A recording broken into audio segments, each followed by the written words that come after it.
Welcome to Arul cooking channel. குழந்தைங்களுக்கு ரொம்பவே பிடிச்ச ஒயிட் சாஸ் பாஸ்தா தான் நான் இன்றைக்கி செஞ்சு காட்ட போகிறேன். அதுவும் ரொம்ப ஹெல்த்தியான முறையில் சக்கரவள்ளி கிழங்கு வச்சு அதுக்கு தேவையான அளவு சக்கரவள்ளி கிழங்கையும் ஸ்வீட் கார்னையும் நான் வேக வச்சு எடுத்துக்கிறேன்.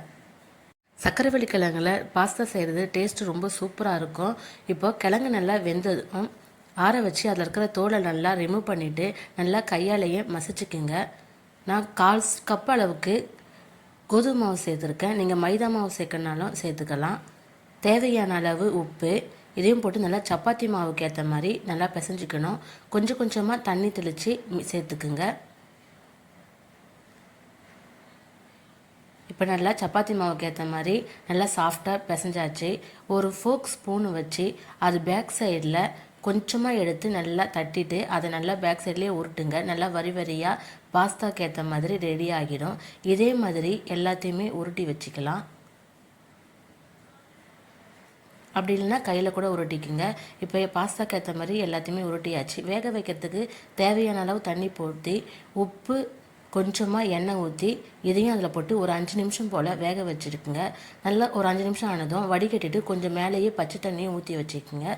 பாஸ்தா செய்கிறதுக்கு ஒரு பாத்திரத்தை வச்சு 2 ஸ்பூன் அளவுக்கு பட்டர், கொஞ்சமாக பூண்டு சாப் பண்ணி போட்டு நல்லா பூண்டு நல்லா வதங்கினதும் கேரட்டு, கேப்சிகம், வேக வச்ச ஸ்வீட் கார்னையும் போட்டு நல்லா வதக்கிக்குங்க. ஆல்ரெடி ஸ்வீட் கார்ன் நல்லா வெந்துடுச்சு. கேரட்டும் கேப்சிகமும் ரொம்ப சீக்கிரமாகவே குக் ஆகிடும். இப்போ 2 ஸ்பூன் அளவுக்கு மைதா மாவு நல்லா சிம்மிலேயே வச்சு ஃப்ரை பண்ணுங்கள். அப்படி இல்லைன்னா தீஞ்சிடும், கலர் மாறிடும். இப்போ நல்லா ரெடி ஆகிடுச்சு. கொஞ்சமாக பெப்பர் பொடி, நெக்ஸ்ட்டு காய்ச்சி வச்ச பாலையும் அதில் சேர்த்துக்குங்க. அதிகமாக ஊற்றிக்க வேண்டாம், கொஞ்சம் கொஞ்சமாக ஊற்றி மிக்ஸ் பண்ணுங்கள். இப்போ இதை நல்லா மிக்ஸ் பண்ணும்போது நல்லா க்ரீமியாக ரெடி ஆகும், ஏன்னா மைதா மாவு போட்டதால். இப்போ நல்லா கெட்டி ஆகிடுச்சு. இப்போது கொஞ்சமாக சீஸ் போட்டுக்கலாம். என்ன சீஸ் வேணால் போட்டுக்குங்க, உங்கள் கிட்டே என்ன இருக்கோ அதை போட்டுக்குங்க. அப்படி இல்லைன்னா ஸ்கிப் பண்ணிக்கோங்க, பரவாயில்லை. ஆனால் சீஸ் போட்டால் கொஞ்சம் க்ரீமியாக இருக்கும்.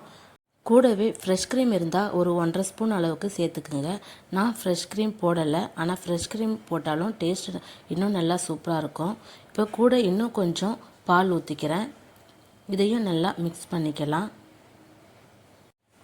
இப்போ கொஞ்சமாக சில்லி ஃப்ளேக்ஸ், ஒரிகானோவையும் சேர்த்து நல்லா மிக்ஸ் பண்ணிக்கோங்க. அவ்வளோதான், சூப்பரான ஒயிட் சாஸ் ரெடி ஆகிடுச்சு. இப்போது வேக வச்சு வடிகட்டி வச்சுருந்த சக்கரவள்ளி கிழங்கு பாஸ்தாவையும் சேர்த்து நல்லா மிக்ஸ் பண்ணிக்கோங்க. இது ஒரு 3 நிமிஷத்துலேருந்து ஒரு 5 நிமிஷம் நல்லா இந்த பாஸ்தா ஒயிட் சாஸோட நல்லா குக் ஆகட்டும். தேவையான அளவு உப்பு சேர்த்துக்குங்க. அவ்வளோதான், சூப்பராக ரெடி ஆகிடுச்சு நல்லா க்ரீமியான ஒயிட் சாஸ் பாஸ்தா. இப்போ ஸ்டவ் ஆஃப் பண்ணிவிட்டு இறக்கி வச்சுக்கலாம். பாஸ்தா பார்க்கும்போது நல்லா க்ரீமியாக யம்மியாக சூப்பராக இருக்குது பாருங்கள்.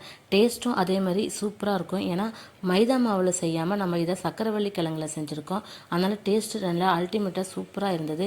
குழந்தைங்க ரொம்ப லைக் பண்ணி விரும்பி சாப்பிடுவாங்க. நீங்களும் இதே மாதிரி செஞ்சு உங்கள் குழந்தைங்களுக்கு கொடுங்க. அருள் குக்கிங் சேனலை லைக் பண்ணுங்கள், ஷேர் பண்ணுங்கள், கமெண்ட் பண்ணுங்கள். மறக்காமல் சப்ஸ்கிரைப் பண்ணுங்கள். தேங்க்யூ ஃபார் வாட்சிங்.